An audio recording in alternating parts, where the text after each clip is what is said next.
The rain-slicked highway blurred past like a bad memory I couldn't outrun, my knuckles white on the steering wheel as thunder cracked overhead, mirroring the storm raging in my chest. I'd packed a single bag that morning, fleeing the suffocating grip of city life and the echo of my mother's voice. "Aubrey, you need this." Not realizing until the miles stretched empty that I was driving straight into the unknown, toward a woman I'd only glimpsed in faded family photos. By the time the gravel crunched under my tires and the silhouette of the old farmhouse emerged through the downpour, I was soaked to the bone, shivering not just from the cold, but from the raw ache of 22 years spent hiding who I really was, wondering if this weekend would finally crack me open or bury me deeper. Elena was waiting on the porch, her silhouette framed by the warm glow spilling from the windows like a beacon in the storm. She was nothing like the poised, distant figure from Mom's stories, mid-40s, with auburn waves streaked by sun and time, pulled into a loose braid that swung as she stepped forward, arms open against the rain. "Aubrey," she called, her voice cutting through the roar like a lifeline, rich with that easy Midwestern warmth that made my guard slip just a fraction. She pulled me into a hug that smelled of earth and lavender soap, her flannel shirt soft against my drenched cheek, and in that instant, something unspoken passed between us, a flicker of recognition, like she'd been expecting more than just a weary guest crashing her solitude. We stumbled inside together, dripping trails across the wide plank floors, laughter bubbling up unexpectedly as she tossed me a towel and flicked on the kettle with a wink. "Your mom's right. You look like you could use a reset," she said, her green eyes crinkling at the corners, holding mine a beat too long, stirring a warmth low in my belly that I tried to chalk up to the chill. The farmhouse wrapped around us like an embrace, exposed beams overhead, a stone hearth crackling to life under her quick hands, shelves lined with jars of honey from her bees and dog-eared books on everything from sustainable farming to poetry that spoke of hidden desires. As the storm battered the windows, we settled into mismatched armchairs with mugs of chamomile steaming between us, and for the first time in months, the knot in my throat loosened enough to breathe. That first evening unfolded like a tentative dance, Elena guiding me through the rituals of her world with a grace that made my city-bred clumsiness feel almost endearing. She showed me the kitchen garden out back, now slick with rain, but bursting with promise, rows of heirloom tomatoes heavy on the vine, basil leaves glistening like jewels. "Farming's like love, Aubrey," she murmured, kneeling to pluck a sprig, her fingers deft and sure, dirt smudged under her nails like badges of a life fully lived. "You plant seeds in the dark, trust they'll break through the soil, even when the weeds choke everything out." Her words hung in the misty air, laced with a melancholy I couldn't place, and I found myself nodding, my own secrets bubbling closer to the surface. The late-night scrolls through forums where women like me whispered about first kisses that tasted like freedom, the gnawing fear that Mom's perfect suburban life left no room for a daughter who dreamed of women. Dinner was simple, fresh bread she'd baked that morning, slathered with her honey, and a stew simmered from whatever the land had offered up. We ate at the scarred oak table by candlelight, the power flickering out as thunder rolled again, forcing us into intimacy by fireglow. Elena talked of the farm's history, how she'd inherited it from her aunt a decade ago, pouring her divorce settlement into turning it from a crumbling relic into a haven for strays, both animal and human. "I needed roots after the city chewed me up," she confessed, her gaze drifting to the flames, shadows playing across the fine lines etched by laughter and loss. I watched her lips move, the way her throat worked when she swallowed, and felt a pull I'd never dared name, a curiosity laced with terror that this woman, twice my age and worlds wiser, might see right through my polished facade. As the night deepened, she led me upstairs to the guest room, its quilt soft and faded, overlooking fields that stretched black and endless under the storm. "Sleep tight, kiddo," she teased, lingering in the doorway, her hand brushing my arm, a touch electric, innocent yet charged, sending heat racing up my spine. I lay awake long after her footsteps faded, the rain a lullaby against the roof, my mind replaying the curve of her smile, the strength in her hands. For the first time, the quiet wasn't empty, it hummed with possibility, whispering that maybe, just maybe, I'd come here not to escape, but to arrive. Morning broke with a tentative sun, painting the kitchen in honeyed light as I padded downstairs, drawn by the scent of coffee and sizzling bacon. Elena was at the stove, humming an old folk tune, her hair tousled from sleep, wearing a tank top that revealed the tattoo of a blooming rose on her shoulder, thorny, resilient, a story etched in ink. "Rise and shine, city girl," she grinned, sliding a plate my way, her eyes sparkling with mischief. "Today's for mending fences, literally." We ate on the back porch, legs swinging over the edge, the farm awakening around us, chickens clucking in their coop, a distant whinny from the horses in the pasture. Her stories flowed easy then, tales of foaling seasons and frost-kissed harvests, but woven through were glimpses of her heart, the wife who'd left her for a man, the quiet nights she'd spent rebuilding herself amid the isolation. I helped her that day, my hands blistered from wire and post, but the ache felt good, grounding, a far cry from the sterile gym routines back home. Elena moved with purpose, her laughter ringing out when I fumbled a hammer, her corrections gentle, her proximity a constant brush of skin on skin that left me breathless. By midday, sweat-damp and dirt-streaked, we collapsed under the shade of an ancient oak, sharing a canteen of water, our shoulders touching as she pointed out constellations in the leaves. "You ever feel like you're waiting for permission to bloom?" she asked suddenly, her voice soft, vulnerable, turning to meet my eyes. The question pierced me, echoing my own unspoken battles, the crushes on college roommates I'd buried under layers of denial, the family dinners where mom's heteronormative jokes landed like punches. I swallowed hard, the words tumbling out before I could stop them. Every day, like I'm this half-written story, afraid to turn the page. Her hand found mine then, calloused fingers lacing through mine with a tenderness that stole my breath, and in that shaded grove, with the world reduced to the rustle of leaves and our mingled breaths, she leaned in, not to kiss, but to press her forehead to mine, a silent vow. "Then let's write it together, Aubrey. One word at a time."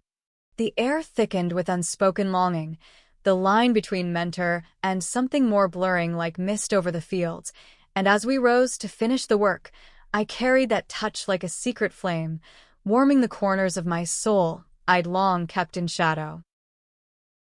Afternoon bled into evening with chores that felt less like labor and more like ritual. Feeding the goats, their eager nudges against my legs drawing laughs from deep in my belly, harvesting lavender under a sky turning bruised purple, Elena's fingers brushing mine as we bundled the stems, each contact a spark in the gathering dusk. Dinner that night was al fresco, a picnic blanket spread on the lawn, stars pricking the velvet sky as fireflies danced like living embers. She uncorked a bottle of red from a local vineyard, the wine tart on my tongue, loosening tongues and guards alike. "Tell me about you," she urged, propped on one elbow, the firelight gilding her skin. "The real Aubrey, not the one your mom worries about." The vulnerability hit like a wave, but her gaze, steady, inviting, coaxed it out.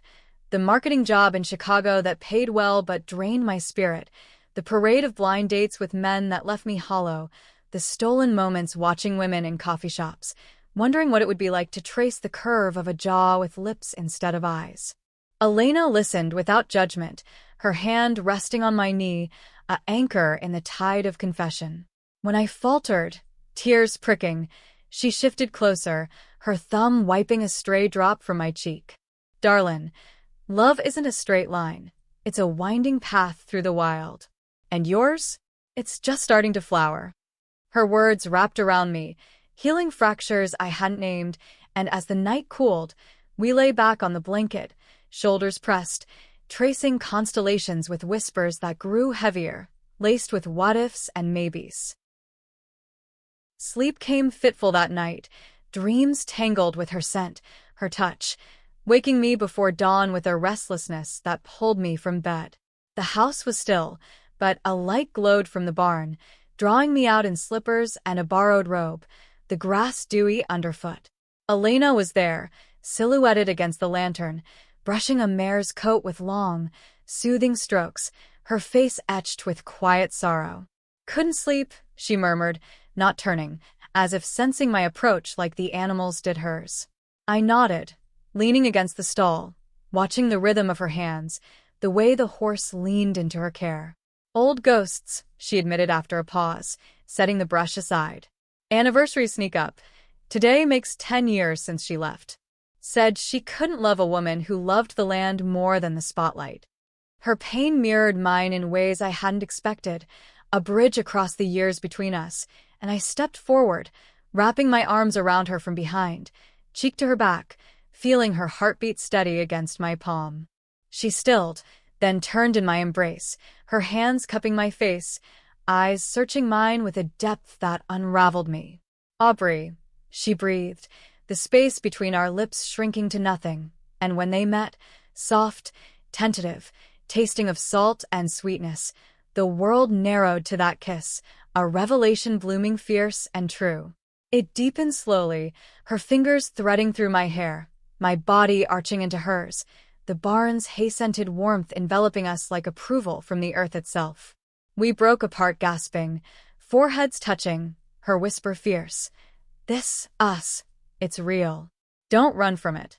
The kiss lingered like a promise as dawn painted the sky pink, and we parted with hands lingering, chores calling us back to daylight pretense. But the air hummed now, charged with our secret, every glance across the breakfast table a spark, every accidental brush in the garden a tease.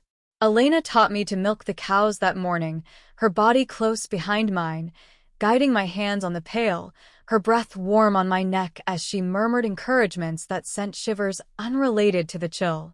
"Gentle pressure," she said, her voice husky, and I laughed, turning to catch her lips in a stolen peck that left us both flushed, the cows lowing indifference around us. By noon, we escaped to the creek bordering the property, a hidden ribbon of water fringed by willows, the sun dappling through leaves like confetti. We stripped to swimsuits, hers a practical one-piece faded from use, mine borrowed and too big, clinging in ways that made her eyes darken, and waded in, the cold shock yielding to liquid silk. Splashing turned to floating side by side, hands entwined under the surface, conversations drifting from light to laden. Her first love in college, a fumbling affair that ended in heartbreak but sparked her truth, my tentative explorations, a kiss at a pride event I'd attended alone, fleeing before it could mean anything. "Fear's the real thief," she said, pulling me close in the shallows, water lapping at our waists, her kiss this time urgent, hands roaming with permission granted in sighs. We dried on the bank, wrapped in a shared towel, her head in my lap as I combed fingers through her damp hair, the intimacy domestic yet electric. But as afternoon waned, a shadow crept in, a voicemail from Mom, her voice tinny through the speaker. "How's the farm? Elena, treating you right? Don't forget, dinner with the family Sunday. You know how your father gets." The normalcy jarred, a reminder of the world waiting to judge, and I tensed, Elena sensing it, her hand squeezing mine. "We don't have to decide today," she soothed, but doubt flickered in her eyes, the age between us suddenly a chasm lined with what-ifs. What would Mom say? What about the farm's demands, my city's pull? Evening brought a storm of its own. Not rain, but revelation. As we prepared a roast in the kitchen, radio humming soft jazz, Elena's phone buzzed with a text that drained color from her face. "X," she explained tersely, pocketing it, but the mood soured, her touches withdrawing like she'd been burned. Dinner passed in stilted conversation, the wine doing little to thaw the chill, until I pressed, cornering her by the sink with soapy hands and pleading eyes. "Talk to me," I begged, and she crumbled, confessing the message. Her ex back in town, seeking reconciliation, stirring old guilts about the life she'd chosen, solitary, unapologetic. "I don't regret us, Aubrey, but you. You're young, with a world to claim. What if I'm just a detour?" Her words sliced, fear mirroring my own. The terror that this fire we'd kindled was too bright to last, that I'd shatter her peace or she'd eclipse mine. I pulled her close, kissing away the doubt, bodies pressing urgent against the counter, dishes forgotten as hands explored with desperate need, breaths mingling in the steamy air. We tumbled to her bedroom upstairs, candlelit and rumpled, shedding clothes like inhibitions, skin on skin a map of discovery. The soft give of her breasts under my tentative mouth, the arch of her back as my fingers traced hips scarred by time and toil, her gasps guiding me to rhythms we'd both craved in silence. It was messy, fervent, nails raking, lips bruising, acclaiming that blurred mentor and lover, age and equality, until we collapsed entwined, sweat-slick and sated, her whispers in my ear, "Stay with me tonight. Just tonight." Morning light filtered through lace curtains, finding us tangled in sheets that smelled of us, Elena's arm draped possessively over my waist, her breath steady against my neck. We lingered there, lazy kisses evolving into slow lovemaking, bodies attuned now, every caress a conversation of trust rebuilt. Breakfast was naked feet padding on cool floors, her flipping pancakes while I set the table, domestic bliss laced with the undercurrent of our deepening bond. But the idyll fractured mid-morning when tires crunched on the drive, her ex, unannounced, stepping from a sleek SUV in heels and designer jeans, a ghost from Elena's urban past materializing amid the chickens. Claire, sharp-featured, blonde, all city polish, eyed me with cool assessment as Elena introduced us, her friend from the city, tag sticking like a label I resented.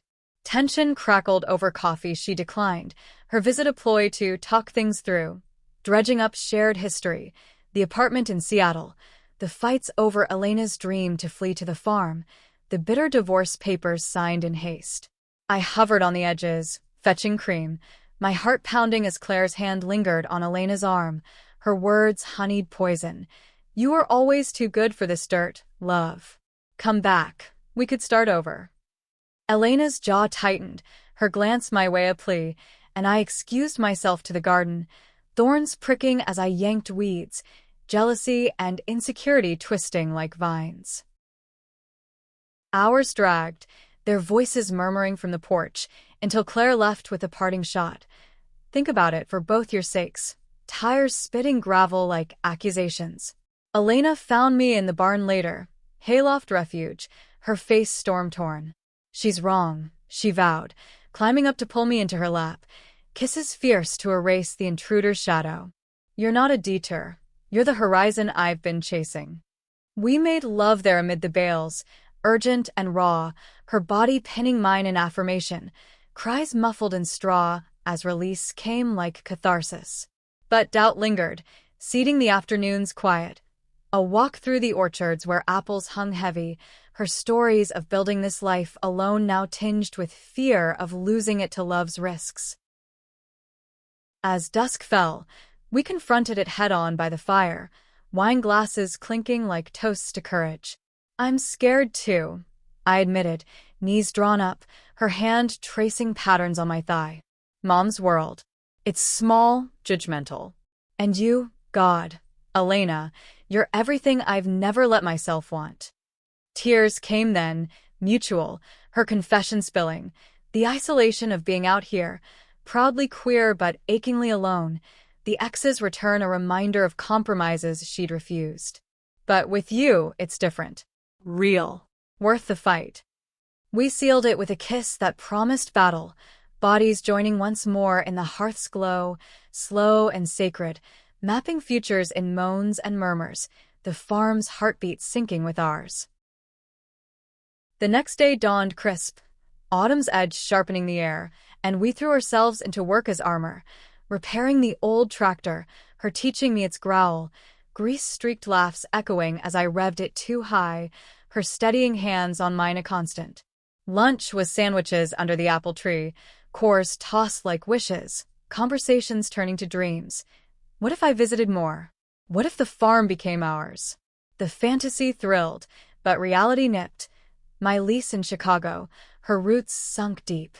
Afternoon brought a distraction. A full due, Elena's midwife skills called to the mare's stall, me assisting with wide-eyed awe as the miracle unfolded, slick and struggling into life. "See," she panted, bloodied hands cradling the newborn, eyes shining on mine. New beginnings, messy, but beautiful. Exhaustion claimed us early, curling together in her bed, but sleep evaded as thunder rumbled distant, mirroring the storm of Sunday's approach. Mom's texts piled up, loving, insistent, and guilt gnawed, the chasm between my worlds widening. Midnight confession. "I don't want to leave," I whispered, her arms tightening. "Then don't. Or come back. But choose us, Aubrey, choose you." Dawn's light brought resolve, packing slow, each item a reluctance until the moment came. Keys in hand, her on the porch, kiss goodbye lingering like a vow, tears salting our lips. "Drive safe," she murmured, "and call when you get there. We'll figure the rest." The drive home blurred through veils of emotion, cityscapes swallowing the green, but my heart stayed in those fields, rooted now. Mom's hug at the door was warm, oblivious, dinner chatter flowing around me like white noise. But as night fell, phone in hand, Elena's voice crackled through. "Miss you already." Words tumbled, plans for Thanksgiving, truths to tell Mom, and in that call, the bridge rebuilt, stronger. Weeks blurred into visits, stolen weekends amid harvest moons, her teaching me to drive the combine, me bringing city takeout for lazy suppers, our love deepening in layers, from fevered nights to quiet mornings sharing coffee and dreams. Winter's first snow dusted the farm like sugar, blanketing us in isolation's gift, and that's when I quit my job, the decision landing soft as flakes on tongue. Mom's shock softened to tentative support after tearful talks over wine, her "as long as you're happy, baby," a hard-won grace. Spring brought permanence, my things shipped in boxes, Elena and I planting a garden together, rows of lavender and tomatoes symbolizing our intertwined lives. The age gap? It faded, her wisdom my compass, my fire her renewal. Challenges came. Neighbors' whispers, Claire's one last venomous letter. But we faced them hand in hand, the farm our fortress. Summer found us hosting a small commitment ceremony under the oak, Mom there with surprised tears, friends from both worlds toasting to roots and wings. As we danced barefoot in the grass, her lips on mine under starlight, I knew this wasn't escape, but arrival, a love that bloomed fierce through storms, teaching that the quietest places hold the loudest truths. In Elena's arms, I found not just a woman, but my whole self, unapologetic, alive, eternally entwined.